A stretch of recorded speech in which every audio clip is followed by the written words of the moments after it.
What's up, everyone? I'm going to tell you a story. At the age of 17, my father passed away. My father took his own life, and at the age of 17, 3 days before my senior prom, I felt abandoned, I felt lost, I felt confused because 17 years up until that point, I had a dad, man. I had a father who loved me. I had a father who cared. I had a father who was compassionate, who was very nurturing and strong. A great husband, a great man. And so when he passed away, there was something in me that was just left voided. There was a void in me. And so in my 20s, I would say fatherless. I didn't have a mentor. I didn't have uncles. I had pastors and leaders who tried, but I felt that they coveted my gift more than they coveted, or more than they loved me. It was more about what can I bring to the table versus how can I father you, how can I mentor you. So throughout my entire life from 17 on, I felt fatherless, and it's an interesting scenario for me because I know what it feels like to have a dad. And I know what it feels like to not have a dad. And I would say, even now, I would say that I felt maybe I needed him more in my 20s than I needed him in my adolescent years. I have a lot of questions. I had a lot of, questions about marriage, questions about purity, questions about finances and manhood and spirituality and understanding who I am as a man and identifying what my gifts are and how to cultivate those gifts. You know what I'm saying? I had a lot of questions. And this is just a small piece of my story, but I felt I needed to share that I do know what it feels like to feel fatherless or to be fatherless. And it's not fun. It hurts.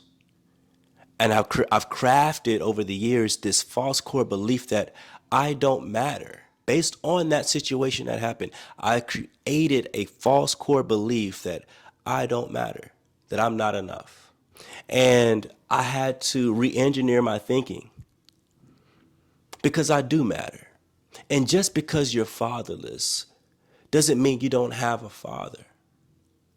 So I had to lean into God, man. I had to lean into understanding that the only person that could really get me, that can really cover me and show me and direct my path is God.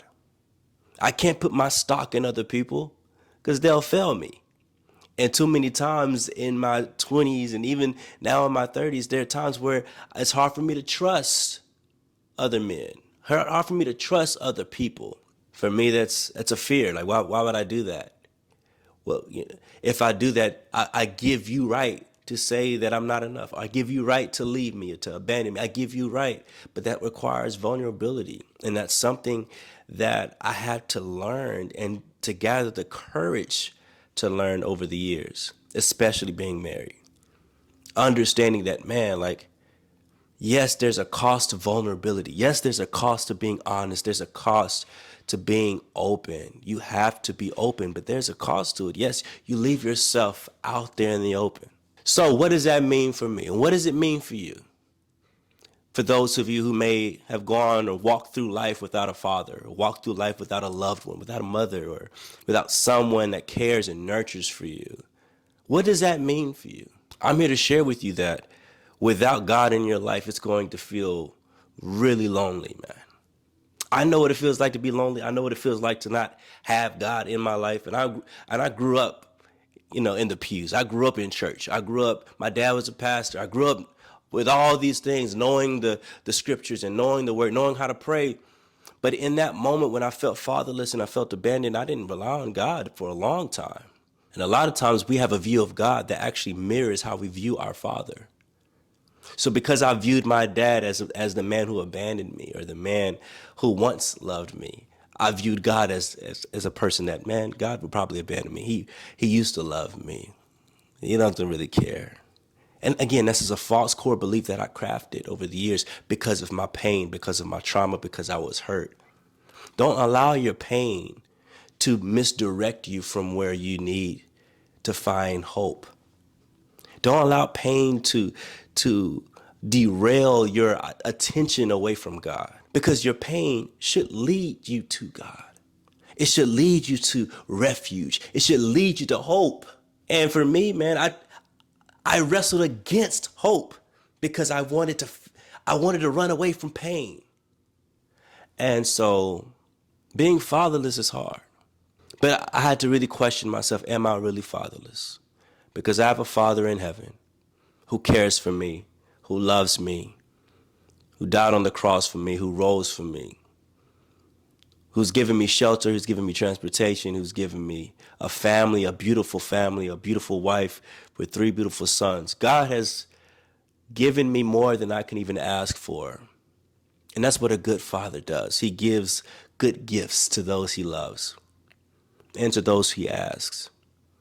And so I had to stop sulking. I had to stop feeling bad for myself and really heal. And I'm still in the healing process. But this is why I go hard. This is why I do the things that I do. This is why on Instagram I share my family, I share my sons. This is why I talk about mental health and well-being. And it's because it's important to me to share with the world that you have a father. And though you may feel lonely or abandoned, the Father is there with you, man. You don't have to feel that anymore. Lean into that pain, lean into the trauma, lean into the loneliness, and ask God to cover you and to comfort you. And that's what the Holy Spirit is there for, a comforter, to comfort you. So that's just a little bit of my story. I'll share more. But that's something I've been downloading. That's something I've been thinking about. Man, being fatherless is tough. But I'm not really fatherless because I have a Father in heaven who cares for me. That's it. That's it. So, yeah, I just wanted to encourage you, man, for all the men out there who are struggling with depression, struggling with anxiety, struggling with trying to figure out how to make it, you know what I mean? Like how to survive in this world because you don't have a father. Listen, man, you can survive and you can make it. God didn't abandon you. He might have, but God didn't. He might have left, but God didn't. He might have put you to the side, but God didn't, bro. I just want you to know that, man. Keep your head up, keep yourself encouraged, and lean into the pain. Don't run away from it. Don't cope with anything else. Lean in, feel that pain, heal. But it takes God, the Father, to really help you in that. So, heal. And I pray that you have an amazing day, man. I pray that you get what you need from God today. I pray that your steps are ordered from the Lord. I pray that he covers you, and whatever gifts you have, I pray that the world sees it. Whatever dreams you have, I pray that it comes to pass. But man, don't neglect God, man. Don't neglect your Father. And so I'm out. I'm going to see you next week. And yo, be blessed, man. Peace.